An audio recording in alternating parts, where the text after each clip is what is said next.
warahmatullahi wabarakatuh. Selamat datang di podcast Santri Juara, ruang cerita inspiratif dari santri terbaik pesantren Menteri Salah.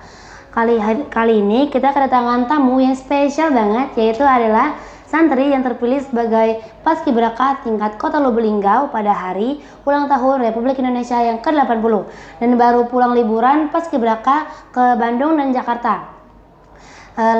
Langsung aja kita sambut tamunya. Assalamualaikum kakak. Waalaikumsalam. Sebelumnya nih kak, boleh kenalan dulu nggak sih siapa namanya dan sekarang kakak kelas berapa? Perkenalkan, nama saya Syakila Mazia Safwa dari kelas 11 Jafar Atoyar. Oke. Boleh cerita nggak kak gimana proses kakak setelah mengikuti seleksi waktu itu dan tahapannya, masa sulit, dan di mana nih kakak ada momen mau nyerah tapi kakak tetap bertahan? Yang pasti itu tahap-tahapannya itu kalau untuk ikut seleksi Paskibraka itu dimulai dari tes fisik, wawasan kebangsaan, terus ada juga tes kesehatan. Nah untuk tes ada juga tuh tes di sana itu mulai dari kayak tes kesehatan itu tinggi badan, berat badan. Kalau untuk tes fisik, push up, lari, sit up, back up, terus masih banyak lagi untuk tes yang lainnya. Dan kalau untuk tes wawasan kebangsaan itu sama tes wawasan kebangsaan sama intelijensi umum. Itu untuk tahap-tahapan seleksi. Nah kalau untuk masa tersulit itu waktu kan ada tes kesehatan kan di sana itu. Untuk tes kesehatan itu Paskibraka itu harus menyesuaikan tinggi badan dan berat badan. Karena kan posisinya waktu mau ikut tes itu berat badan itu belum menyesuaikan kan atau masih belum menyesuaikan untuk tinggi badan. Dan untuk tinggi badan untuk ikut tes seleksi Paskibraka itu di 165 dengan berat badan menyesuaikan. Kalau untuk momen yang hampir bikin nyerah itu waktu agak frustasi ya, karena kan diet itu kan gak gampang dan itu kita tes seleksi Paskibraka itu di bulan 2, di bulan Februari. Dan itu untuk tes fisik itu abis lebaran ya, pokoknya kalau nggak salah itu April.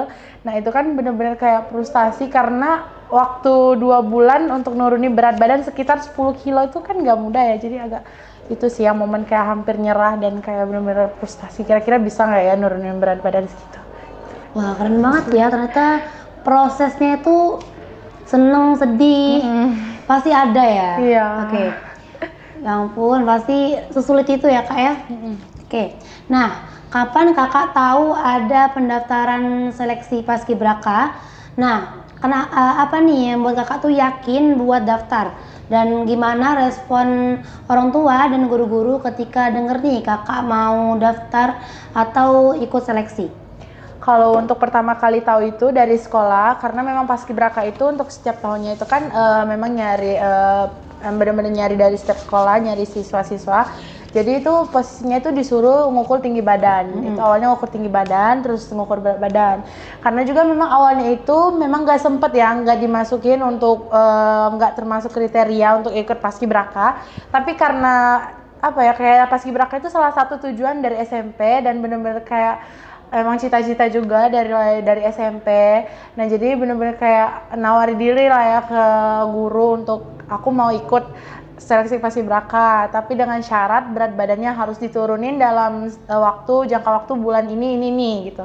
Jadi itu kayak oh ya ampun, langsung kayak gimana ya, langsung kayak ya ampun bisa ya ikut kayak gitu. Jadi kayak langsung ya udah nawari diri, pede kan, terus langsung ikut ini mendaftarkan diri untuk seleksi ke guru. Nah terus abis itu untuk tanggapan orang tua itu pasti support, karena emang dari SMP itu pernah sempat ikut eskul Paskibraka dan juga memang udah berencana jauh kayak nanti kalau SMA bakal ikut Paskibraka. Dan untuk guru-guru di sekolah, ustadz-ustadzanya juga pasti support dan nemenin dari awal seleksi Paskibraka sampai akhir, sampai selesai seleksi. Keren banget ya, untuk orang tuanya support juga dari kecil malah ya kak ya.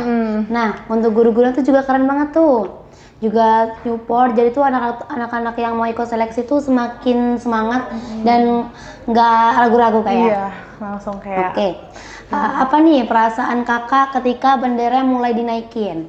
Yang pastinya tuh perasaannya grogi, terus kayak Nervous ya, karena kan kayak pertama kali, terus juga momen kayak ngerasain capek selama kita karantina, karena Paskibraka itu sebelum 17 Agustus kan, itu emang kita udah di karantina dulu dari akhir bulan Juli ya, habis itu kayak kan pelatih-pelatih di sana juga tuh pelatih-pelatih yang keren, kayak disiplin juga ngajarin, jadi kayak waktu selesai naikin bendera tuh kayak ada rasa terharu, terus senang, bangga juga sama diri sendiri ternyata bisa naikin bendera dengan sukses gitu.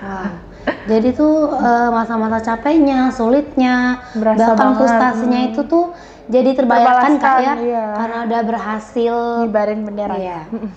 Nah, apa perasaan Kakak nih ketika orang-orang tuh banyak banget yang tahu nama pondok Kakak? Yang pastinya seneng, bangga, dan gak nyangka juga ternyata bisa bawa nama baik pondok pesantren modern Arisalah kan.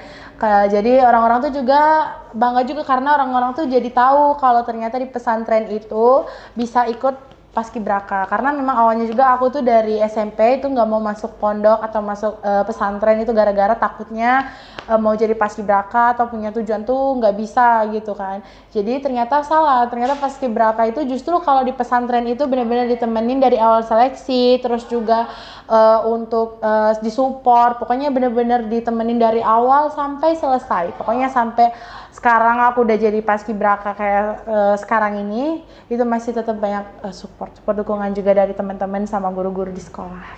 Wow, keren banget ya. Iya. Nah ini nih yang buat teman-teman tuh masih ragu-ragu atau mikir nanti impiannya tuh nggak bakal kecapai kalau aku mondok. Nah itu salah banget kan Kak? Iya, justru kalau di pondok itu malahan kalau mau mencapai sesuatu itu jadi lebih lebih mudah mungkin ya, karena juga kan di pondok kan ya kita bisa berdoa gitu supaya tujuannya bisa tercapai di pondok. Oke, keren banget nih. Nah ini nih yang paling tunggu-tunggu, setelah sukses banget nih menjadi bagian upacara hari ulang tahun Republik Indonesia yang 80, katanya kakak tuh dapat hadiah liburan sama teman-teman paskib kakak. Iya benar, kita liburan ke Bandung sama ke Jakarta. Wow, pasti seru banget ya Kak ya. Kira-kira tuh kakak tuh ngapain aja dan kemana aja? Kalau untuk ke Bandung itu kita ke villa yang ada di Ciwidey, terus kita juga sempat ke kafe kapal finish yang ada di situ Patenggang. Terus karena kan di sana itu kayak ada wahana atau kayak ada banyak permainan kan, jadi anak-anak paskib yang lainnya tuh pada main di sana. Nah kalau untuk di Jakarta itu kita ke kunjungan ke BPIP Republik Indonesia dan ke Perpustakaan Nasional. Jadi kita ke sana buat kunjungan. Itu seru banget Kak ya, dan nambah pengalaman baru. Iya, karena kan justru jujur ya ini bener-bener kayak aku tuh belum pernah ya kalau untuk ke Jakarta sama ke Bandung.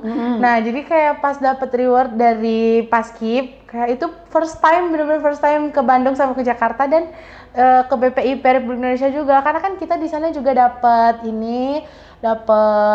kayak ada dikasih buku pidato Insinyur Soekarno segala macam, kayak dikenalin sama Perpustakaan Nasional, bener-bener bagus, pokoknya seru di situ. Oh, keren banget ya. Nah, ada nggak nih momen lucu atau unik selama di perjalanan yang kalau dipikir-pikir tuh bikin ketawa sendiri? Ada, itu kan karena perjalanan kita tuh kan naik bus ya, jadi tuh rame, itu sekitaran 3 bus untuk anak paskib sama pendukung, pelatih juga sama pamungnya. Jadi itu tuh kita kayak di bus ya kayak biasa ya, kayak anak-anak kan kayak nyanyi-nyanyi, terus gombal-gombal, terus kayak bercanda-bercanda. Itu tuh kalau diinget-inget tuh kayak pengen ngulang lagi untuk jalan-jalan gitu, karena kalau inget momen-momen karantina itu kayak dijauh gitu. Dan keren banget ya. Pasti seru banget ya, yang namanya satu bis itu kira-kira isi berapa orang tuh Kak? Untuk satu busnya itu anggota Paskibraka itu totalnya 75 orang. Nah, jadi itu yang ikut sekitaran 80-an lebih, karena itu kan sama pelatih juga ya, sama pembinanya juga sama pelatih di situ. Jadi kisaran kalau untuk bus aku waktu itu 30 orang. Itu sama pelatihnya masih sekitar 35. Seru banget pasti. Nah, ada nggak Kak momen yang nggak bisa banget Kakak lupain selama liburan bareng teman Paskibraka? Ada banget sih itu, karena kan waktu kita kunjungan ke BPIP Republik Indonesia itu ternyata kita di sana itu ketemu sama Paskibraka dari daerah lain. Nah, jadi di situ kita ketemu sama Paskibraka dari Kota Denpasar. Jadi di sana tuh kayak saling kenalan, terus juga kayak kebersamaan itu dapat kan. Nah juga paskibraka dari Kota Lubuk Linggau itu kan ada yel-yel. Terus ternyata paskibraka dari Kota Denpasar itu juga ada yel-yel. Jadi di BPIP itu langsung kayak disuruh tampilin yel-yel. Terus kita juga kayak kenalan, terus joget-joget bareng. Itu pokoknya seru banget, paling kayak momen yang paling seru selama perjalanan jalan-jalan kemarin. Nah, kira-kira nih yel-yelnya bagus mana nih? Bagus, dua-duanya dong. Oke, apa pelajaran terbesar kakak dari pengalaman menjadi paskibraka?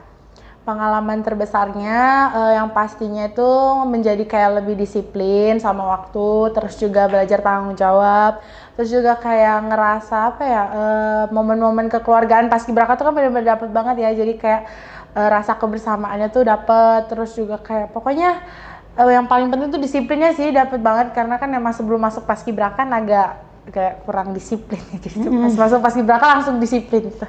Wow, keren banget ya. Oke. Menurut kakak nih, modal utama untuk meraih prestasi seperti kakak sekarang tuh apa sih kak? Yang pasti doa dari orang tua, support dari teman-teman juga, dari guru. Terus yang pasti tuh percaya diri, yakin sama tujuan diri sendiri. Karena kalau misalnya kita nggak yakin sama tujuan, misalnya kita ada tujuan terus kita nggak yakin tuh kayaknya agak kurang bisa gitu, kayak nggak yakin tujuan. Oke. Kasih pesan dong kak untuk teman-teman dan sahabat-sahabat Alisalah yang pengen banget nih dan pasti mau banget jadi paskibraka. Yang pasti pesannya harus tetap semangat, terus juga untuk mempersiapkan dari sekarang, karena insya Allah paskibraka itu setiap tahunnya pasti mencari anggota-anggota paskibraka dari sekolah-sekolah kan. Nah yang pasti harus nyiapin fisik, terus juga wawasan kebangsaan, belajar wawasan kebangsaan, terus nyiapin juga tinggi badan sama berat badannya disesuaikan.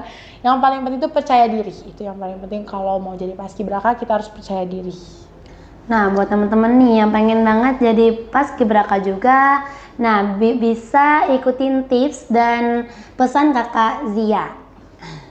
Nah, terima kasih kakak atas berbaginya pengalaman kakak. Semoga semakin banyak santri juara yang membawa nama pondok ke tingkat kota, provinsi, dan juga nasional. Amin. Baiklah, sampai jumpa di podcast selanjutnya. Wassalamualaikum warahmatullahi wabarakatuh.